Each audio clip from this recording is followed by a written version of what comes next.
Yeah, hi, Steve. Good evening, man. Hey, Uh, John.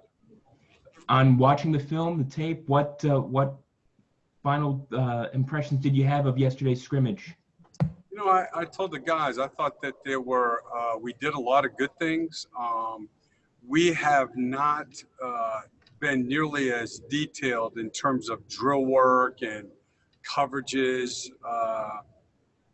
It's basically the way we do the beginning of training camp, where we just play a lot. So that's what we did today. They did a good job.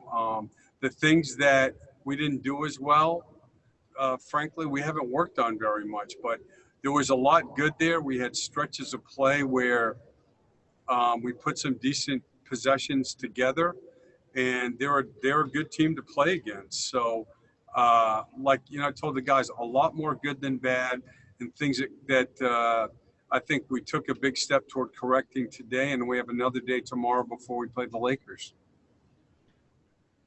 Is there a possibility, Steve, that the team is farther along at this stage than you had thought it would be after a 4-month layoff? That the quality of basketball is a little bit better than you thought it would be? Oh, I don't know. Yeah, no, I wouldn't say that. Fair enough. Thank you. Roy Perry, Orlando Sentinel. Hey, Steve. Hey, Roy. I know you talked last night about, excuse me, the conditioning, being a player-by-player case. But in terms of the stamina, coming off the first quote-unquote game in nearly 4 months, how do you feel like the guys looked physically during practice today? Same thing, player to player. I'll meet with David tonight when we get back, or tomorrow morning. We'll talk about it on the bus on the way back to the hotel, and that's what we're going to do all the way through this. Go player for player. We have a plan for each guy, and there are things that he sees that I just don't see, and I obviously in practice, I'm locked into other things, and that's why he's invaluable in this process. So some guys, it's just the way it is. I mean, some guys are in better shape for different circumstances, different reasons, and so far, I think that I feel really comfortable with the way we're doing it. The players understand why we're doing what we're doing, and again, we're comfortable doing it this way, and that's the way we'll do it all the way through. Dan Savage, OrlandoMagic.com. Hey, Cliff, this may be a little premature based off of what you just said about your conversation with David, but, how did you make it out of the game or scrimmage health-wise? And, do you expect to have Markelle for the upcoming scrimmage?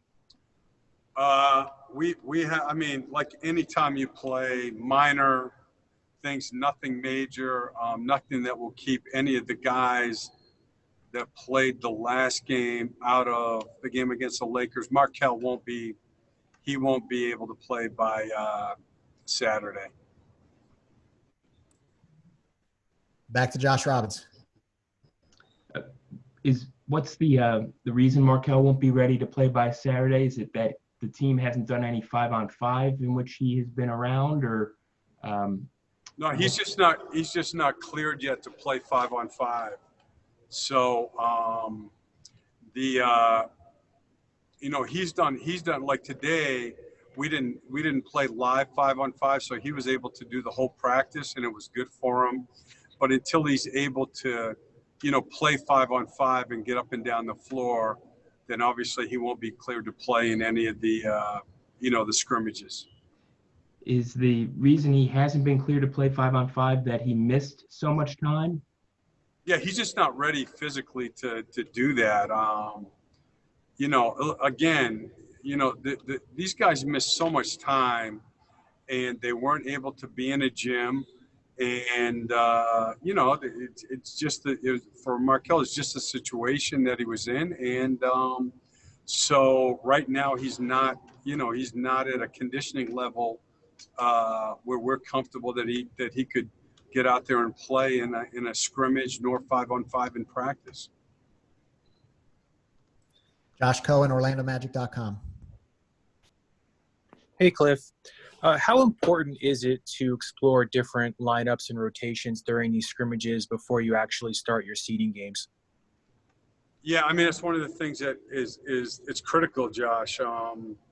Looking at ways that we can have balanced lineups out there on the floor. Obviously, I didn't worry about that last night.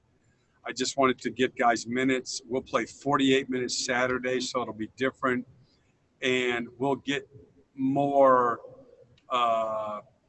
It'll be more planned out like a normal game. So, I thought last night was good in that everybody got to play. We got to evaluate and are evaluating, the fitness level, how many minutes guys can handle. But, we do have to get to as close to playing groups as we can. It's going to be difficult, to be honest. Like I said, I don't think we're going to be able to get to 9 or even 10, but we'll start to try to figure that out on Saturday. Back to Roy Perry.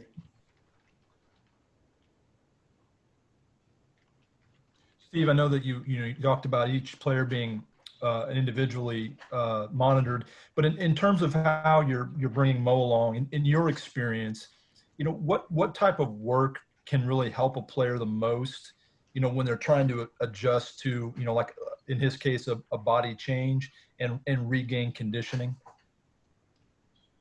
Well, you can do anything like the stuff he's doing now. I mean, there's a lot of things you can do. There's a lot that goes into that. It's not just, just running up and down the floor, because there's also the aspect of pounding, how much soreness he has. So, I mean, they have again, I'm not going to get into specifics, but right. For Mo, they have a very detailed plan. And he's, like Markel, like J.I., like James Ennis did when he came back, they're doing extra. And some of it's on the floor, some of it's in the weight room, some of it's cardio. James Ennis did some in the pool. It's different for each guy, but there's no one way to do it. There's different ways to do that. And again, we have an excellent performance group. I've seen Mo's plan. Mo understands that he has some work to do to, try to get to a point where it would be,